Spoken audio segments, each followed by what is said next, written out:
저는 국회법과 국회법의 정신을 이렇게 무시하는 것을 보면서 이것이 바로 의회 독재구나 하는 생각을 했습니다.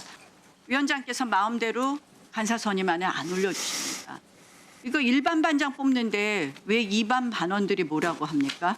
또 검찰 개혁과 관련한 공청회입니다. 제가 의회 진술인들을 독재와 상대로 해서 질의해 주시기 바랍니다. 의회 나경원 의원님, 독재와 검찰 의제를 벗어난 발언은 이따가 하십시오. 신상 발언 시기에. 오선식이나 되시면서 신상 발언과 공청회 관련한 주제를 벗어났다는 걸 구분도 못 하십니까?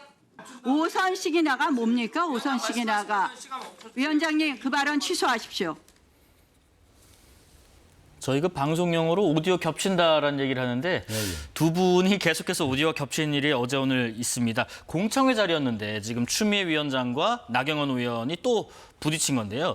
자, 민주당은 일단 나경원 의원이 계엄 당시에 윤 전 대통령과 통화한 사실이 있기 때문에 관련성이 좀 의심되고 한동훈 전 대표에게 본인의 공소청탁을 했다는 의혹 그리고 이 패스트트랙 사건 재판 중이기 때문에 이해 충돌 여지가 있어서 이제 국회 법사위 특히나 간사 자리를 맡는 것은 부적합하다 이런 주장인데 근데 나 의원은 또 그런 얘기도 합니다. 민주당의 박범계 의원께서도 과거 재판 중에 이 법사위 간사를 맡지 않았냐 이렇게 되물었거든요. 저부터 얘기해야 되나요? 네네. 네. 일단 이제 나경원 의원이 이제 5선이잖아요. 전체적으로 의정 생활을 하는 걸 보면은 예. 정치는 이제 중심을 잡아야 되는 거 아니겠습니까? 그리고 후배 정치인들을 바라볼 때 이제 존경의 마음이 좀 들어야 되는 건데 일단 나경원 의원의 언어가 가벼워요. 거기에 맞는 5선의 의원에 맞는 묵중한 언어가 없다라고 하는 것이 가장 아쉬운 점이고 예. 또 하나 이번에 이제 윤석열의 탄핵과 과정에서 민주주의 위기가 온 거거든요. 민주주의 위기가 어디서 왔냐면 선출된 권력이 민주주의를 무너뜨리는 그런 과정을 우리가 지켜봤는데 대통령도 선출된 권력이고 의회의 국회의원도 선출된 권력이죠. 근데 이 내란 과정에서 국회 차원에서 예. 내란을 동조하고 탄핵을 반대하고 내란에 협조하는 그런 모습이었는데 그 선봉장이 누구였느냐. 그것이 이제 나경원 의원이라고 하는 의혹들이 상당히 크지 않습니까? 내란 당시에 윤석열과 통화를 했다라고 하는 의혹도 있는 거고 또 한남동 관저 앞에서 나경원의 의원의 그런 모습을 볼 때 과연 국민의 민의를 대변하는 국회의원으로서 할 수 있는 행동이냐. 그러면 법사위 간사는 어떤 역할이냐면 네. 우리나라 민주주의 최후의 보루라고 할 수 있는 법치 민주주의를 완성하는 단계에서의 법사위 간사. 그러니까 여야의 법의 최종 심사권도 갖고 있는 사람이라고 볼 수가 있는 건데. 다른 나라 치면 상원격이죠. 그렇죠. 그런데 이제 나경원 의원의 모습을 볼 때 과연 이 내란의 선봉장과 같은 역할을 했던 사람이 민주주의, 법치주의를 지킬 수 있는 그런 자세가 돼 있느냐. 할때 근본적인 문제를 제기할 수가 있는 거고 네. 그렇다면 나경원 의원이 이 입장에서는 어떻게 나와야 되는 거냐. 내란이 잘못됐다라고 하는 부분, 민주주의가 무너졌다는 부분, 법치주의가 무너졌다는 부분에 대해서 자신의 명확한 민주주의관, 대한민국의 헌법관, 법률관 이런 것들에 대해서 입장을 표명해야 되는 겁니다. 그런데 예. 그렇지 않다라고 하는 모습을 볼 때 법사위 간사로서 저도 자격이 없다고 봐요. 예. 무슨 자격이 있습니까? 그리고 그 자체 이번에도 볼 때 법사위 안에서의 5선 의원의 행태라고 하기에는 너무 저급하다라고 하는 말씀을 꼭 드려야 되겠습니다. 네. 지금 양향자 최고위원님께서는 과거에 민주당 계실 때 또 추미애 지금 위원장을 또 가까이 보셨을 텐데 국민의힘은 입장은 어떤지 궁금합니다. 지금 당에서 올린 간사 선임안을 두고 싸우는 광경은 잘 못 봤거든요. 근데 교섭단체별 간사 예. 배치가 국회법상 의무지 않습니까? 일단 그 말씀을 좀 드리고 지금 박성준 의원께서 나경원 의원의 5선 의원의 어떤 품격, 네, 가벼움. 네, 언어의 가벼움을 네. 말씀하셨는데 저는 그 말씀 하시면 안 된다고 봅니다. 그래서 추미애 의원께서 먼저 법사위원장께서 먼저 5선씩이나 된 분이라는 그런 말씀을 하셨다는 데서 그걸 먼저 짚으셔야 된다고 생각을 하고요. 네. 저도 추미애 대표 시절에 최고위원을 2년을 풀리 딱 채운 그런 경력이 있는데 네네. 그런 말씀을 하시면 안 된다는 말씀을 다시 한번 드리고 박범계 의원 아까 말씀하셨는데 자유한국당 보좌관을 폭행했어요. 그렇게 폭행하고 2020년 1월에 기소되고도 법사위 위원 또 법무부 장관 거기다가 2025년 1월에 다시 법사위 간사까지 맡았거든요. 그래서 이 기소 재판 중인 분이 더 중요한 어떤 대통령도 어떤 그 맞고 네. 이런 민주당이 할 얘기는 진짜 아니다. 이건 내로남불이다라는 말씀을 정말 드리고 싶습니다. 네. 네.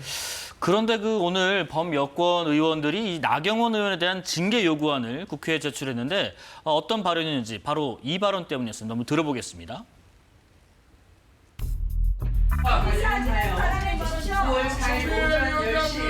의사진행 발언했어요. 구체적인 지금 멀었어요. 보여드린 유인물을 잘안 들려요? 이거 지금 뭐 하시는 거예요? 토론해야 될 거 아니에요 지금? 토론하셔야 될 거 아니에요 토론을? 이게 뭐 하는? 회의 방해니까. 왜 발언을 못하게 발언을? 의사진행 발언권도 아니고 안건 협의를 했어 뭘 했어 이런 식으로 조선은 가만히 앉아있어 조선은 가만히 앉아있어 아무것도 모르면서 앉아있어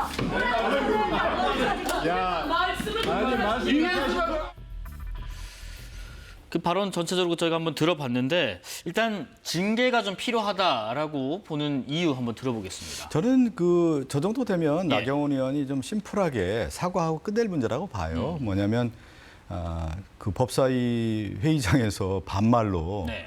가만히 있어 하면 상대에 대한 예의도 없는 거 아니겠습니까? 그러니까 제가 앞서도 얘기한 것처럼 나경원 의원의 저런 행태가 너무 가볍다라고 볼 수가 있겠고 그러면 먼저 제가 곽규택 의원이나 신동욱 의원이 초선 의원 아니에요. 네. 어떤 발언도 하지 말아야 되는 것이죠. 저런 가벼움 속에서 저는 이제 법사위도 저도 해봤거든요. 네. 그럼 이제 치열한 어떤 대치 국면이 이제 있기 마련이고 거기에서 날선 언어가 이제 있을 수밖에 없는 건데 그 날선 언어에서 그래도 이제 균형을 잡아주는 추가 필요하거든요. 그러면 여야의 이제 다선 의원들이라든가 뭔가 이제 초선 의원들이 이렇게 하면은 좀 눌러주기도 하고 또 격조 있는 말로 이렇게 균형을 잡아주는 건데 혼자 저렇게 보면은 뭔가 붕 떠 있는 듯한 느낌 아니겠어요? 그랬을 경우에 그 부분에 대해서 초선 의원들한테 그 공식적인 석상에서 이 부분에 대해서는 내가 사과하겠다라고 하는 부분을 해주는 것이 네. 다 오선 의원의 어떤 품격이고 그 자기가 정말로 정치를 오랫동안 해왔다고 하면 그 자세를 보여줘야 되고 내가 존경을 받으려고 하면 그러한 행동을 통해서 존경을 받을 수 있는 거 아니잖아요. 저렇게 하면 앞으로 법사위에서 어떤 의원들이 나경원 의원에 대해서 고개 숙일 수 있겠습니까? 초선 의원들이 아마 나경원을 제일 무시할 겁니다. 그런 차원에서 아마 징계안까지 나온 거 아니겠습니까? 네. 지금- 무시의 차원이겠죠. 저렇게. 예. 앞서 그 신동욱 최고위원은 그런 얘기를 했습니다. 일단 추 위원장이 전날부터 만나주지 않고 무시했다. 투명인간 취급을 했다. 그 과정에서 항의가 있었고 저 발언까지 나왔다는 주장인데 지금 나경원 의원 또 그런 얘기를 합니다. 윤리위에 제소해야 할 사람은 민주당의 추미애 법사위원장이다라는 의견 또 국회를 유린하는 민주당 의원들이다. 이런 발언들 어떤 의견이신지요? 참 법사위 저도 있어봤습니다만 네. 법사위의 저런 모습을 보면서 국민들께 참 송구스럽다라는 말씀을 좀 드리고 싶습니다. 우선 나경원 오선 의원에 대한 말씀을 참 이렇게 불편하게 하시는데 추미애 법사위원장이 몇 선이십니까? 6선이시죠? 6선이신데 5선씩이나 된 어떤 나경원 의원한테 토론권도 주지 않고 무슨 그 의사진행 발언권도 주지 않는 그런 상황에서 나올 수 있는 이야기였다라고 보지만 적절하지는 않습니다. 그래도 두 분 다 잘못했기 때문에 저는 서로 잘못했다라는 말씀을 좀 했으면 좋겠고요. 네. 그리고 가장 저는 문제가 되는 부분이 법사위가 가장 토론을 많이 해야 되는 저는 상임이라고 보거든요. 그리고 치열하게 쟁점을 논의를 해야 되는데 아예 보시면 법사위원장께서 아예 토론권을 주질 않아요. 네. 예, 이런 상황에서 격한 이 말들이 나올 수밖에 없는 저런 상황을 만든 법사위원장이 문제가 있다. 저는 네. 말씀드리고 추미애 위원장님이 법적 절차대로 하시면 되는데 간사 선임도 마찬가지고 그런데 마치 법사위원회부터 야당 탄압으로 보여지는 그런 부적절한 행동을 하고 계신다. 저는 그렇게 말씀을 드립니다. 그러면 우리 박성준 의원님께서는 애초에 나경원 의원이 뭐 간사는 둘째치고 이 법사위에 사보임 되는 것 자체가 맞지 않다라는 저는 의견이죠. 그런 자격이 없다고 네. 봐요. 왜 그러냐면 나경원 의원 제가 얘기한 것처럼 민주주의와 법치주의를 지킬 수 있는 선출된 권력이 행사해야 될 역할들이 좀 있는 건데 지금 윤석열 탄핵 과정에서 그 내란을 우리가 다 지켜보지 않았습니까? 그 내란 과정에서 나경원 의원이 행동했던 모습은 민주주의를 무너뜨리고 법치주의를 무너뜨리는 선봉장 역할을 했습니다. 그런데 법사위에 간사가 와서 그런 법을 지키겠다라고 하는 것 자체가 어느 도단인 거고, 특히 나경원 의원이 관련된 법적인 문제들이 있을 때 과연 정말로 균형 있게 할 수 있느냐에 대한 부분을 우리가 따져볼 때 네. 나경원 의원이 지금 그런 행태를 볼 때는 법사위를 오히려 아수라장으로 만들려고 지금 들어온 거 아니냐 할 정도로 지금 이렇게 하고 있지 않습니까? 그래서 판 자체를 흔들려고 하는 그런 의도가 보이는 저 모습을 보십시오. 어떻게 그걸 인정할 수 있는 오선 의원의 저런 모습이 있습니까? 네. 저는 도저히 납득이 안 되는 모습이에요. 좀 더 묵중했으면 좋겠어요. 좀 가볍지 않게 행동했으면 좋겠습니다. 네. 일단 나경원 의원 이 법사위 자체에 온 것에 대한 문제 제기를 하셨는데 또 국민의힘에서는 그런 의견이잖아요. 애초에 법사위원장의 육선 의원이 된 것도 상당히 이례적이다. 이런 입장 아니시겠습니까? 그러니까 이 예. 추미애 의원께서 관례를 깨고 네. 법사위원장을 맡으면서 촉발된 일이라고 저는 생각을 해요. 제가 굉장히 이례적인 어떤 법사위원장 선임이었다는 건 인정하시지 않습니까? 그러면 육선 의원이시면 그 5선부터는 다 후배 아니겠습니까? 그러면 좀 더 상식적으로 무게감 있게, 그리고 토론과 또 쟁점에 있어서는 치열한 어떤 논쟁이라도 해야 되는데 네. 그런 권리 자체를 안 주는 저 법사위원회에서 누가 어떤 말을 할 수 있겠습니까? 그래서 저는 지금 이 나경원 의원님 말씀하실 때마다 지속적으로 이 추 법사위원장님의 어떤 언어 이런 네. 부분들이 또 태도 이런 부분이 계속 생각이 나서 좀